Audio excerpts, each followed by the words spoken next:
ने शिव प्रताप शुक्ल जी। तो आधा भी नहीं दिया। बहुत बढ़िया, वेरी नाइस। आधा भी नहीं।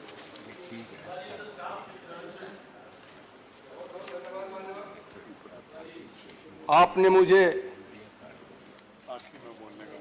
रेल बजट के चर्चा पर बोलने का अवसर दिया।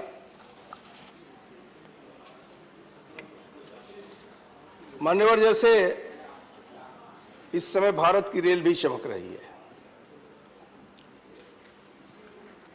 जैसे आप बैठे हुए अभी और मैं चर्चा करूंगा, लेकिन मैं जरूर ये कहना चाहता हूं कि रेल मंत्री के संदर्भ में जो धारणा माननीय एक सदस्य ने व्यक्त किया था, आईएएस रहे हैं, जिलाधिकारी रहे हैं, मुझे लगता है शायद उन्होंने उनके चेहरे को नहीं देखा, उनके दिल को नहीं देखा। उनके चेहरे को अगर देखा होता तो शायद उसमें वो मोह गए होते, और अगर दिल को देखा होता तो रेल में चलने वाले सफर पर को वो भूल गए होते।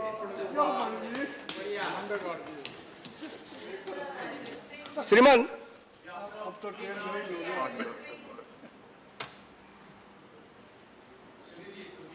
रेल मंत्रालय के बजट को जब माननीय वित्त मंत्री ने रखा था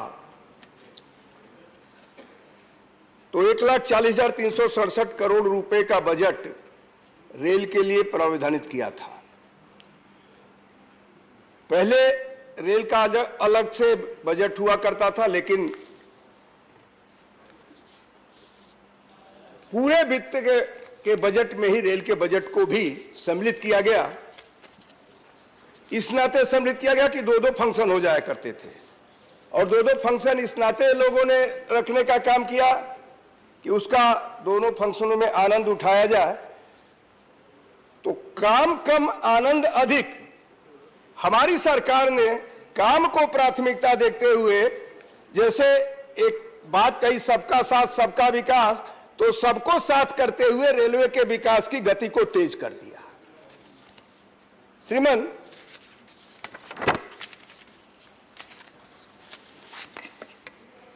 जब रेलवे को देखा जाए कि रेलवे में इस समय है क्या, तो 2021 का वर्ष ऐसा रहा जो भारतीय रेल के लिए परिवर्तन के वर्ष के रूप में माना जाएगा। इसके बुनियादी ढांचे में विकास हुआ, नवाचार में नेटवर्क की क्षमता का विस्तार हुआ, माल ढुलाई इत्यादि में अभूतपूर्व की वृद्धि हुई। रेल माल ढुलाई संचालन से राष्ट्रीय आर्थिक सुधार में योगदान दिया, और सबसे महत्वपूर्ण रहा जब पूरा विश्व कोविड में जूझ रहा था, भारत भी लॉकडाउन में जूझ रहा था, सब कुछ बंद था, तो अगर कुछ नहीं बंद था तो रेलवे के पटरियों पर रेल का चलना नहीं बंद था। लोग एक स्थान पर रह रहे थे और सोच रहे थे खाएंगे क्या, तो चलती हुई रेल की पटरियों ने जो आवाज दिया कि आप अपने स्थान पर बैठे रहिए, माल की ढुलाई कर करके आप लोगों तक हम पहुंचाने का काम करेंगे। और बखूबी, मैं इसके लिए धन्यवाद देना चाहूंगा माननीय रेल मंत्री को, कि बखूबी रेल विभाग ने रेल को पूरी तौर पर, यात्री रेल तो नहीं लेकिन माल ढोने वाली गाड़ियों का कभी भी विराम मैंने रेलवे में नहीं देखा था, वो चलती रही थी और लोगों तक सब कुछ पहुंच रहा था। उसको लॉकडाउन में जब किसान परेशान हो रहे थे कि हमने जो खेती किया उस खेती का क्या होगा, वो कैसे बाजारों तक जाएगा,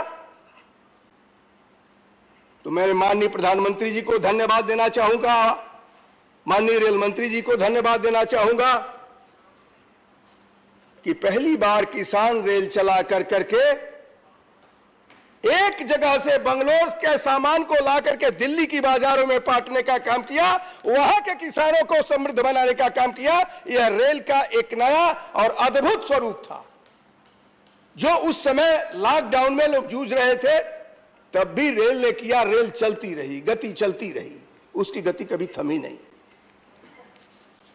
यह किसानों के लिए भी वरदान साबित हुआ। और सबसे बड़ी बात तो यह रही, मान्यवर आप भी देखे होंगे कि उस समय जब लोग कमेंट कर रहे थे, कोविड का नाम सुनते हुए अस्पतालों में जाने से डर रहे थे, तो देश का प्रधानमंत्री नया नया निर्णय ले रहे थे और उन्होंने ये किया कि कोई भी व्यक्ति ऑक्सीजन के बिना नहीं मरना चाहिए।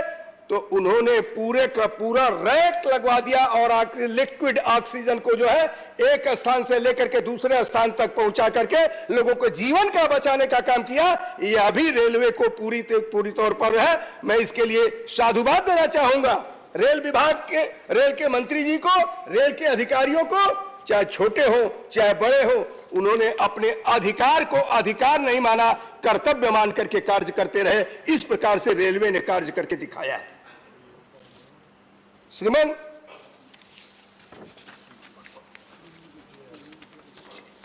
विकास भी किया। अभी मैं जब ये कहूं कि माननीय एलओपी साहब बोल रहे थे, तो उस समय उन्होंने अपने समय की भी कुछ बात याद दिलाई। हम लोगों को भी उसका स्वागत करना चाहिए जो बात उन्होंने दिलाई। लेकिन मैं इतना जरूर कहना चाहूंगा कि जिस रेलवे के परियोजनाओं के संदर्भ में उन्होंने कहा कि अरे भाई मैंने भी कुछ किया है, मैं एक ही आग्रह करना चाहूंगा कि अगर एक शब्द जोड़ दिए होते कि जो काम हमने अधूरा छोड़ दिया है उसको भी आप ही ने पूरा किया है, किसी और ने नहीं पूरा किया। मेरे अधूरे कार्य को तो पूरा कर ही रहे हैं, अपने कार्य को भी पूरा कर रहे हैं। अगर यह शब्द जोड़ दिया होता तो शासन की परंपरा के अनुसार वह बात पूरी हो गई होती।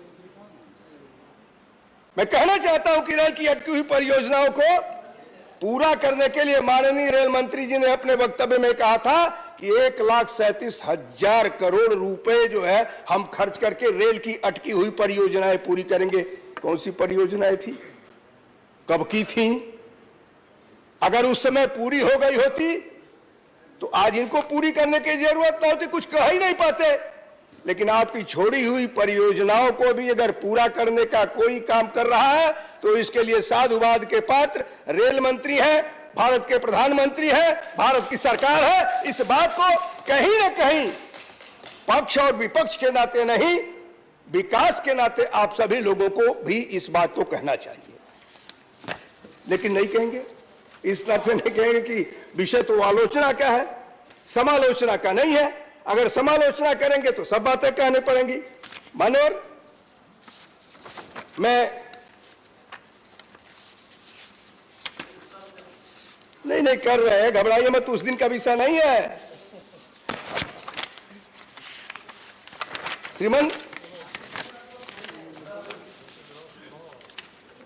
901 ऑक्सीजन एक्सप्रेस चलाया था और 36,840 मीट्रिक टन ऑक्सीजन। माननीय रेल मंत्री जी, आपको मैं बधाई देना चाहूंगा कि लिक्विड ऑक्सीजन पहुंचा करके लोगों के जीवन को बचाने का काम किया था। यह भारत सरकार की कार्यनीति है, जिस नीति को कभी आप लोगों ने अपनाने का प्रयास ही नहीं किया। अपनाने की तो बात ही छोड़ दीजिए।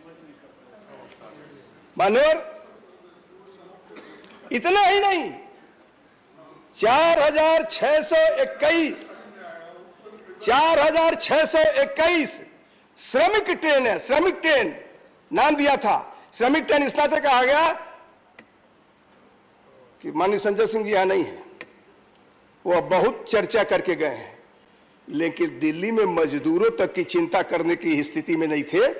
और भारतीय रेल ने 4,621 ट्रेन चला करके 6.3 मिलियन लोगों को ले जाकर के अपने अपने घरों तक पहुंचाने का काम किया। यह काम अगर किसी ने किया है तो इस रेल विभाग ने किया है, भारत की सरकार ने किया है। केवल आलोचना नहीं होनी चाहिए, समालोचना होनी चाहिए। श्रीमान, मैं कोविड की एक एक बात अगर कहूं तो बहुत हो जाएगा, लेकिन फिर भी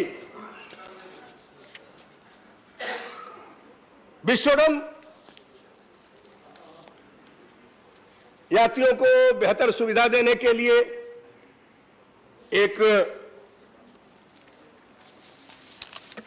कार्यक्रम लागू किया और उस कार्यक्रम के आधार पर हम ये कह सकते हैं कि उन लोगों को जो हवाई जहाज से सफर करके जल्दी पहुंचना चाहते हैं, अब वह रेलवे के उस दृश्यों को देखने के लिए हवाई जहाज को छोड़ करके उस रेलवे के कोच में जाकर के बाहर के अद्भुत दृश्य को देखते हुए चलते हैं।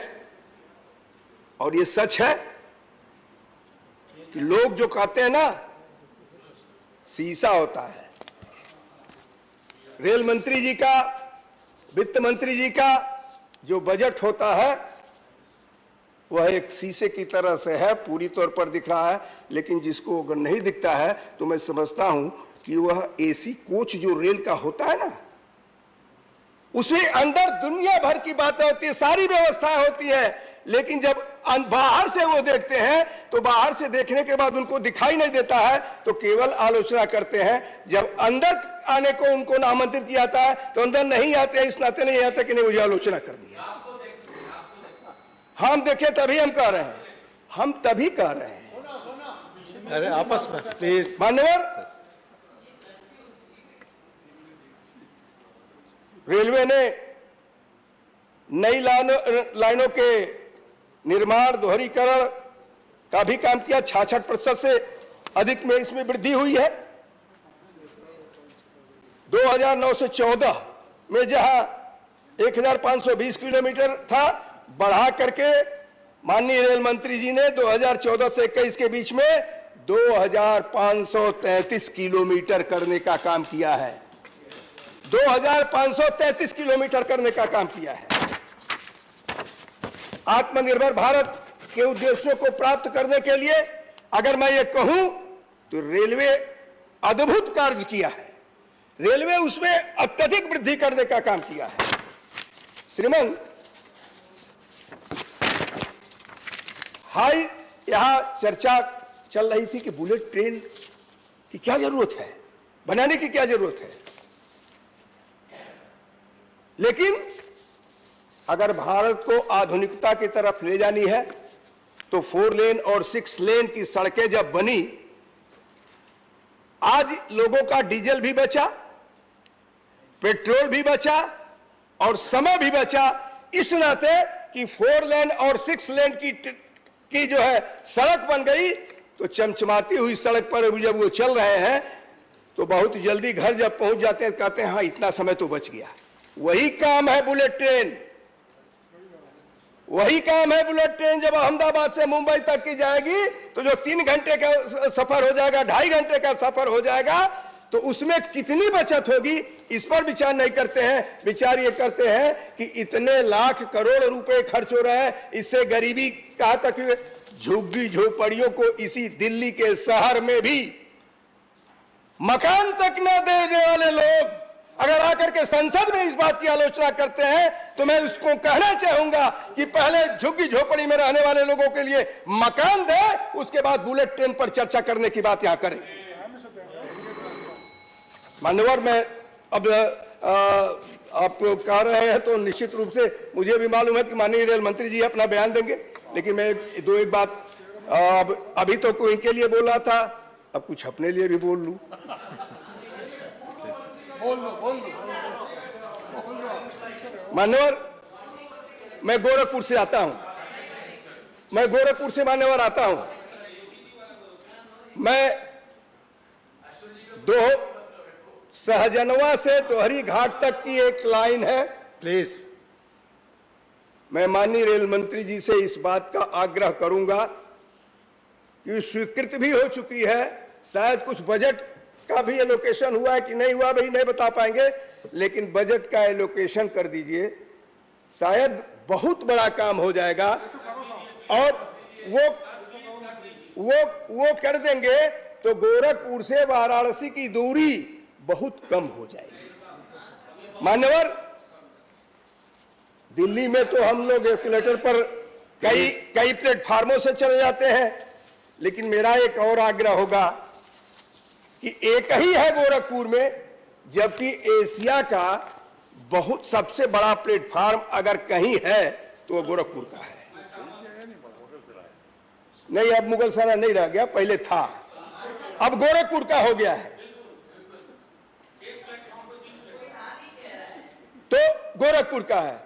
मान्यवर, वहां भी चढ़ने और उतरने की अगर सुविधा दे दी जाए और कर्मचारी लोगों को यह कह दिया जाए कि सरकार को मत बदनाम करें, जब ट्रेनें आती हैं तो उसको बंद मत रखें, उसको खुला रखें ताकि लोग सुविधा पूर्वक उतर जाए, वह बेहतर होगा। मान्यवर, मैं निश्चित रूप से यह कह सकता हूं कि रेल हमारी लाइफलाइन है। हमारी लाइफलाइन को चाहे पक्ष हो चाहे विपक्ष हो, बढ़ाने के लिए सबको सहयोग देना चाहिए। अगर सरकार कोई ऐसी बात करती है जिसमें उनको ये लगता है कि नहीं सुधार होना चाहिए, तो सुधार की बात करनी चाहिए।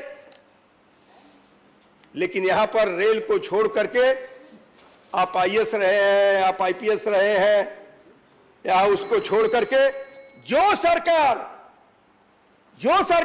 शिक्षा से लेकर के और रेल तक में भारतीय संस्कृति को पूरी तौर पर विकसित करने का काम कर रही है, उस सरकार के लिए कहा जा रहा है कि यहाँ के मुख्यमंत्री को लोगों से मिलने नहीं दिया था। अरे हमने तो अयोध्या भी बना दिया, हमने तो काशी भी बना दिया। अगर देखना है तो जाओ देखो, काशी को भी देखो, अयोध्या को भी देखो, इसी रेल में बैठ करके जाकर देखो। और रेल मंत्री से कहोगे तो मैं उनको मुफ्त में भेजवाने का भी काम कर दूंगा। मैं इन्हीं शब्दों के साथ माननीय रेल मंत्री जी को इस बात की बधाई दूंगा कि आपका जो कार्य चल रहा है निश्चित रूप से अद्भुत भारत के लिए चल रहा है, भारत के विकास के लिए चल रहा है। इसको धन्यवाद। प्लीज प्लीज प्लीज, यह आगे बढ़ाते रहे। जैसे कोविड के समय में रेल की पटरियां चलती रही, वैसे पूरे देश को एक सिरे से लेकर के दूसरे सिरे तक लोगों को पहुंचाने में, माल देने में, सुविधा देने में बढ़ाते रहे। बहुत बहुत धन्यवाद। धन्यवाद। माननीय भुवनेश्वर कलिता जी। Thank you, Dr. Chairman, sir. I would like to mention